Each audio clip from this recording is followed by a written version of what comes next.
The world globally celebrates the World Diabetes Day on the 14th of November in order to raise awareness amongst the masses.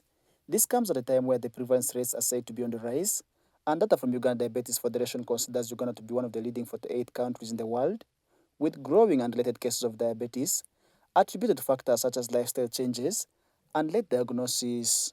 To help address on some of these gaps amongst the masses in Arua City, Leta NutriHub, in partnership with entities such as Stanbic Bank, Oak Diagnostic, and Mungofen Foundation, among others, held the inaugural edition of the Diabetes Management Conference, attracting a number of stakeholders in Arua City. Ezama Robert, a retired civil servant and a diabetic patient, observes that management of the disease is burdensome since the drugs are said to be expensive. Management of diabetes can be expensive because most times you go to the hospital, you go to the diabetic clinic, the drugs that the doctor has specified for you, has prescribed for you, may not be there in the hospital. So that means you must move to the nearest pharmacy to access these drugs. And the drugs are fairly expensive.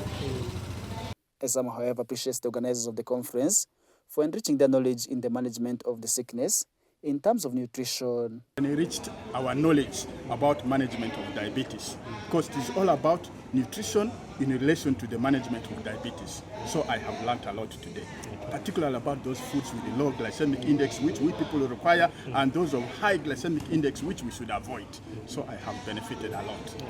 Letaru Deborah, a nutritionist and founder of Leta NutriHub, says that they organized the conference in order to address the information gap in terms of nutrition amongst the patients.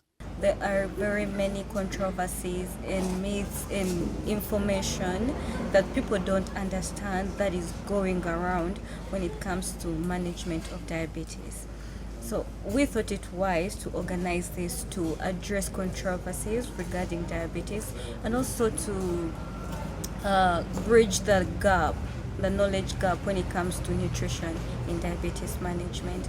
Meanwhile, Dr. Jurua Michael, a medical worker at Arua Regional Referral Hospital, rallies the masses in the region on early screening and regular testing to avoid late responses. Hospital, you need to screen for diabetes. But more importantly, when these signs which I did mention, like you urinate frequently, you feel body weakness, you feel weight loss, you eat too much, you feel thirsty, when you begin to see these things, you go and screen and see if you are diabetic or not. On the 14th of this year, the world celebrated the Global Diabetes Day under the theme Breaking Barriers, Bridging Gaps as a solution to some of the challenges. The inaugural nutrition conference brought together different stakeholders where they got trained on nutrition and diet among others. Farish Majid, West Nile TV, Nalcast.